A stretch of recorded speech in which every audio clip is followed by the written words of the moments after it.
ఎప్పుడైతే rupee value appreciate అవుతుందో, ఇక్కడ చూడండి. ఎప్పుడైతే రూపీ వాల్యూ అప్రిషియేట్ అవుతుందో, okay. Dollar value becomes week in the market. Okay. So, rupee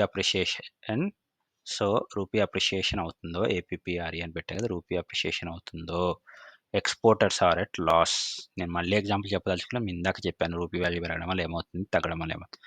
ఎప్పుడైతే ఎక్స్‌పోర్టర్స్ అనే వాళ్ళు బాధపడి లాస్‌లో ఉంటారో, ఆర్‌బీఐ ఏం చేస్తుంది, they purchase those dollars. So, ఎప్పుడవుతుంది? ఓకే. సో, ఇప్పుడు ఫర్ ఎగ్జాంపుల్ మళ్ళీ చిన్న ఎగ్జాంపుల్ చెప్తాను. మళ్ళీ లైక్ ఇది మీకు క్లియర్ అయిపోవాలి. డాలర్స్ ఇండియాలోకొస్తున్నాయి. మనం డాలర్స్ యాక్సెప్ట్ చేస్తామా కరెన్సీగా? కాదు. మనం రూపీ యాక్సెప్ట్ చేస్తాం. ఎప్పుడైతే మనం రూపీ యాక్సెప్ట్ చేస్తున్నామో, రూపీ ఫార్మ్‌లో యాక్సెప్ట్ చేస్తున్నామో, రూపీ డిమాండ్ పెరుగుతోంది. రూపీ డిమాండ్ పెరిగితే ఆటోమేటిక్‌గా ఏమవుతుంది? రూపీ వాల్యూ పెరుగుతుంది. అంటే రూపీ ఏమవుతుంది? Rupee getting appreciated. Rupee appreciation అవుతోంది అంటే ఏంటి? డాలర్స్ వస్తున్నాయి. మనకి డాలర్స్ పెరిగిపోతున్నాయి అని. డాలర్స్ పెరిగితే అప్పుడు ఆర్‌బీఐ ఏం చేస్తుంది? ఆ డాలర్స్ పెరుగుతున్న మన మార్కెట్‌లోంచి డాలర్స్‌ని పర్చేస్ చేసి, okay. Increase the rupee in the market. Okay. అప్పుడు ఏమవుతుంది? రూపీని ఇంక్రీజ్ చేసేస్తుంది మార్కెట్‌లో.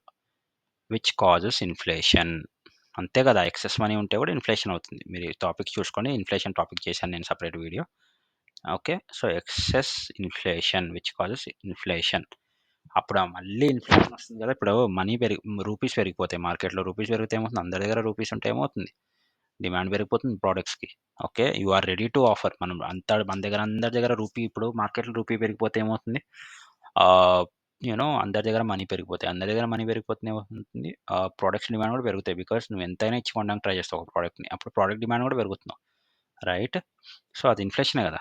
So, then RBI sells the government security. అప్పుడు ఆర్‌బీఐ ఏం చేస్తుంది? ఒక గవర్నమెంట్ సెక్యూరిటీ సెల్ చేసి, okay. People purchase those government securities. అప్పుడు పీపుల్ ఏం చేస్తారు? ఆ government securities sovereign gold bonds అనుకోండి, ఏదైనా RBI securities, government securities purchase చేస్తుంది.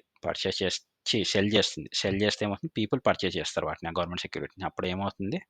అప్పుడు మార్కెట్‌లో మనీ అనేది తగ్గుతాయి. రూపీస్ అనేవి తగ్గుతాయి. దీన్నే మార్కెట్ స్టెబిలైజేషన్ స్కీమ్ అంటారు.